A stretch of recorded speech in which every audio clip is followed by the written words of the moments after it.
आदमी ने एक बहुत ही खूबसूरत लड़की से शादी की।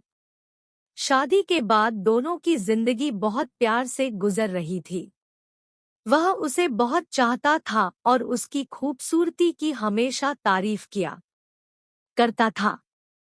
लेकिन कुछ महीनों के बाद लड़की चर्मरोग से ग्रसित हो गई और धीरे धीरे उसकी खूबसूरती जाने लगी।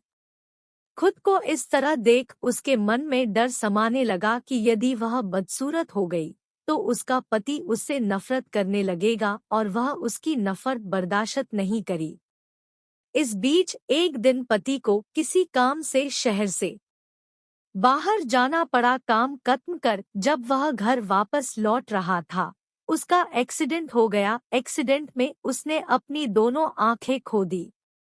लेकिन इसके बावजूद भी उन दोनों की जिंदगी सामान्य तरीके से आगे बढ़ती रही। समय गुजरता रहा और अपने चर्मरोग के कारण लड़की ने अपनी खूबसूरती पूरी तरह गंवा दी। वह बदसूरत हो गई, लेकिन अंधे पति को इस बारे में कुछ भी पता नहीं, इसीलिए विवाहित जीवन पर कोई प्रभाव नहीं पड़ा। वह उसे उसी तरह प्यार करता रहा। एक दिन उस लड़की की मौत हो गई। पति अब अकेला हो गया था। वह बहुत दुखी था। वह उस शहर को छोड़कर जाना चाहता था।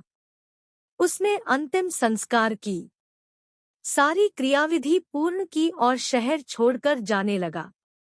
तभी एक आदमी ने पीछे से उसे पुकारा और पास आकर कहा, अब तुम बिना सहारे के अकेले कैसे चल पाओगे? इतने साल तो तुम्हारी पत्नी तुम्हारी मत किया करती थी।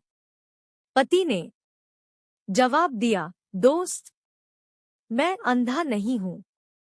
मैं बस अंधा होने का नाटक कर रहा था, क्योंकि यदि मेरी पत्नी को पता चल जाता कि मैं उसकी बदसूरती देख सकता हूँ तो यह उसे उसके रोग से ज्यादा दर्द देता।